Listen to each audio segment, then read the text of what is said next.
রাধে রাধে বন্ধুরা, আমাদের লাড্ডু সোনা চ্যানেলে আপনাদের অনেক অনেক ওয়েলকাম জানাই। আজকে চলে এসেছি আমরা যখন তিরুপতি বাবাকে দর্শন করতে গিয়েছিলাম তার একটা ছোট্ট ভিডিও নিয়ে। এটা আমার মাধব সোনা, নিউ ফ্যামিলি মেম্বার।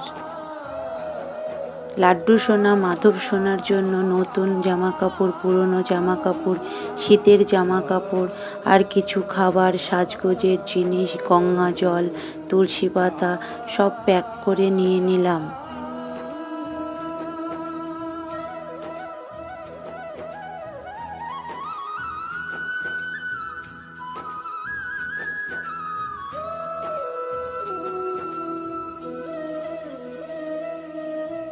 আমি শুনেছিলাম ওখানে খুব ঠান্ডা পড়ে, তাই একটি গরম জলের ফ্লাক্সও নিয়ে নিয়েছিলাম। এটা গঙ্গা জল ছিল। একটা আলাদা ব্যাগে লাড্ডু সোনাদের জিনিসপত্র গুছিয়ে নিলাম। লাড্ডু সোনারা রেডি হয়ে গিয়েছে তিরুপতি যাওয়ার জন্য। আমার মেয়েটার মনটা খুব খারাপ। কেন খারাপ পরে আপনাদের জানাবো। আমরা ট্রেনে বসে পড়েছি। রাত্রিবেলায় লাড্ডু সোনাকে ফলের সেবা দিয়েছি, কারণ সেই দিন মোক্ষদা একাদশী ছিল। যখন আমার মেয়ে হয়েছিল না, 11 বছর আগেকার কথা, তখন আমি মানসিক করেছিলাম আমার মানসিক পূরণ হলে আমি আমার মেয়ের চুল দিয়ে আসবো তিরুপতি বাবার কাছে। আজ সেই সুযোগ এসেছে, বাবা আমাকে ডেকেছে, তাই আমি তিরুপতি বাবার কাছে যাচ্ছি আমার ফ্যামিলিকে নিয়ে। তখন বলেছিলাম না মেয়ের মনটা খারাপ, কেননা তার চুলটা দিয়ে দেব, সে নাড়া মাথা হয়ে যাবে, তার জন্য তার মনটা খারাপ ছিল। আমরা সবাই স্টেশনে নেমে পড়েছিলাম। তারপরে একটা বাস ধরে নিচ থেকে উপরে উঠছিলাম।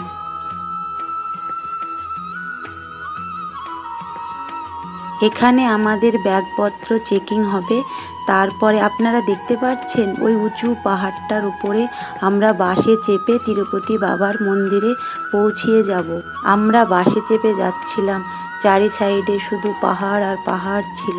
কি যে আনন্দ হচ্ছিল আপনাদেরকে বলে বোঝাতে পারবো না। এই তিরুপতি মন্দিরে যেতে চাইলেই যাওয়া যায় না, কেননা বাবা না ডাকলে তো সেখানে যাওয়া যায় না।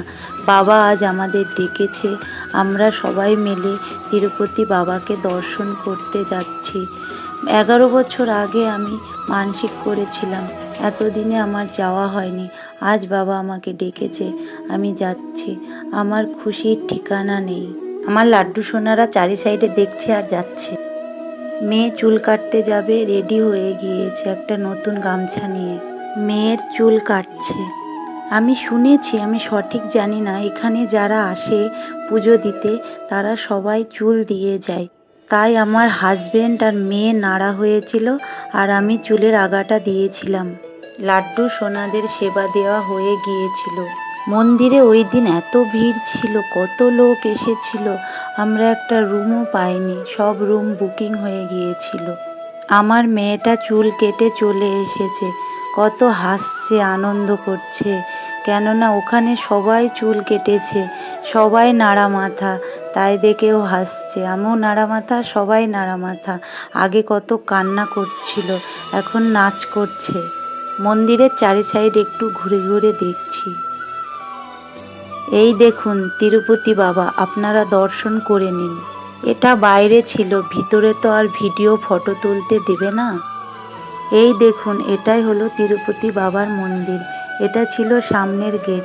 কি সুন্দর করে বাবার মন্দিরটাকে সাজিয়েছে, কেননা ওই দিন মোক্ষদা একাদশী ছিল না, তাই জন্য সুন্দর করে সাজিয়ে নিয়েছে। মন্দিরের ভিতরে ভিডিও করা অ্যালাউ ছিল না, তাই বাইরে থেকেই ভিডিওটা করে নিলাম। ভিডিও করতে করতে আমার ফোনের চার্জ শেষ হয়ে গিয়েছিল, আমার ফোন সুইচ অফ হয়ে গিয়েছিল। আমরা আশেপাশের অনেক মন্দিরে গিয়েছিলাম, সেই সব ভিডিও নিতে পারিনি।